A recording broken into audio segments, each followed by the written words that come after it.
Hey guys, welcome back. This is now chemistry 2026 chemistry AP Chemistry FRQ question number 5. The Lewis diagram of CbRClF2 is shown. Part A, which of the bonds in CbRClF2 is the most polar? Just for your answer. This is Regents level. Come on, guys. All right, so let's go. So we have here, and what do we got? We got we got all the halides except for iodine, right? So we got all of these right here. What do we know, right? Electronegativity, right? Electronegativity. Who is the largest electronegativity? Is the lowest radius, right? Smallest radius, right? Radius is small going up, right? So therefore, En is large going up, right? So fluorine and then chlorine and bromine, right? For electronegativity. All right. So who has the large electronegativity? Fluorine does, right? So therefore, this is the answer. All right. So, um, sorry. So let's go answer that. This is 5A. 5A. CF will be most polar because fluor F has the smallest radius and thus the highest um, electronegativity.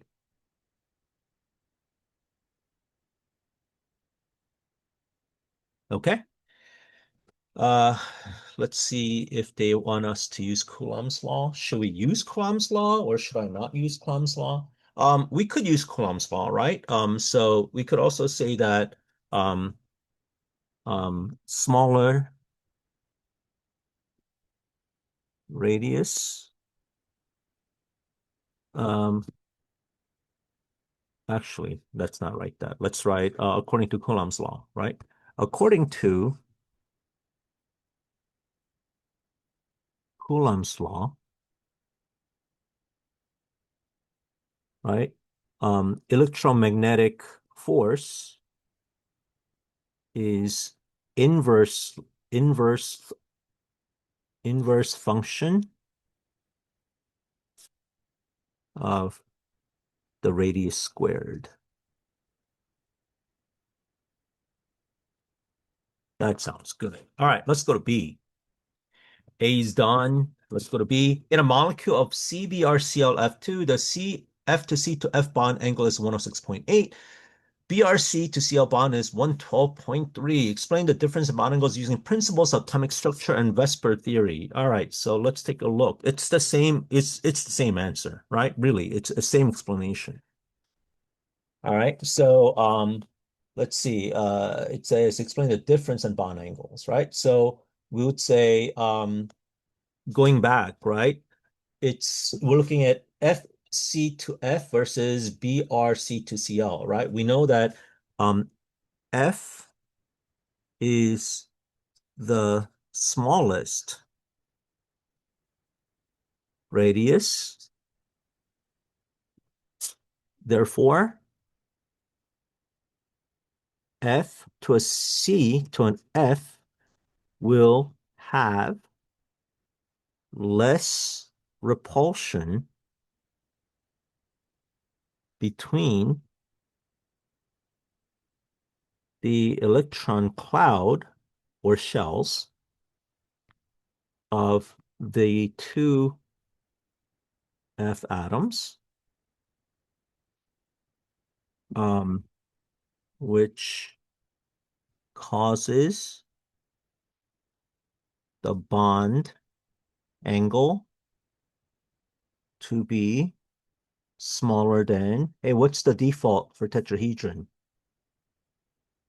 That's right, 109.5, right? Cl and Br is the other one, right?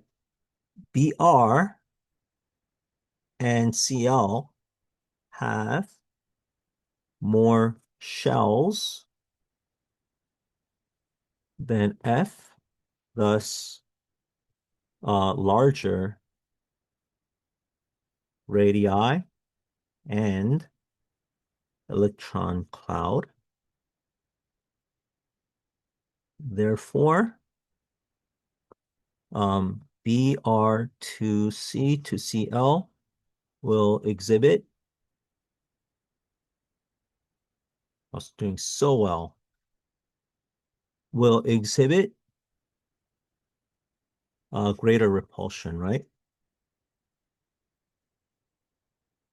Because they're fatter, right? Br and Cl, they're too fat, so they push. And resulting angle, bond angle,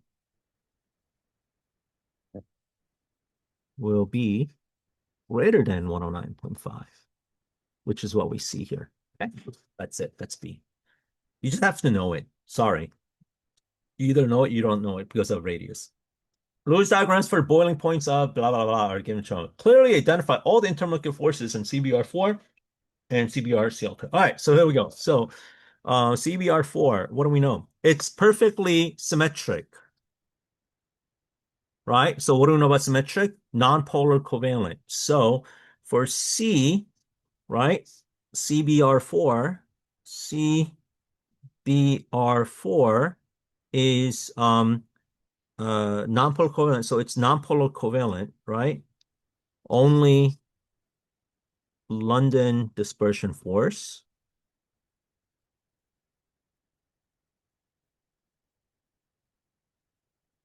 LDF, right? I'm who's the other guy? Who's the other guy? CBRCLF2, CBRCLF2. What do we know? It's asymmetric, and chlorine and bromine have I'm sorry, fluorine has high electronegativity, so it's gonna show some polarity, right? So therefore, you're gonna see dipole because it's asymmetric. And remember, all molecules show LDF. Okay, so that's C. That was easy. Oh, that's not C, that's C1. Oh, C1. Let's go to C2. C2. All right, C2 says, in terms of relative strength of all interval IMF, explain why pure CBr4 has a higher boiling point than pure CBr-CLF2 does. All right, so this goes against what we wrote, right? Because in Regents class, you'd say that dipole-dipole is stronger than LDF. But what do we know here? They're telling us that CBr4 has a higher boiling point, which means it's more resistant to boiling off, which means that CBr4 exhibits a stronger IMF. Why is that? Um, if you go back and look at this, right? Bromine is here. What do we know about bromine? He's the fattest guy of fluorine, chlorine, and bromine, right? Because that's what we're looking at. So what we say is CBr4, right? That's what they're asking us, right? It's asking us to explain why we have explain why pure CBr has higher boiling point. CBr4 has higher boiling point because bromine has many shells and thus more or larger, not more, larger polarizable electron cloud. Remember, that's what LDF is. Even my Regents kids know this, right? I mean, at least I explained it. So LDF is due to the size of the electron cloud. So if you have more shells, more squishy you are, so therefore more polarizable, right? Um, and thus CBr4s LDF is stronger despite what's the other one? CBrClF2 um, possessing dipole-dipole forces. All right, so essentially it's that bromine is larger polarizable cloud. Okay, is that it? Oh, thank God, we're done. All right, we'll see you on the next one.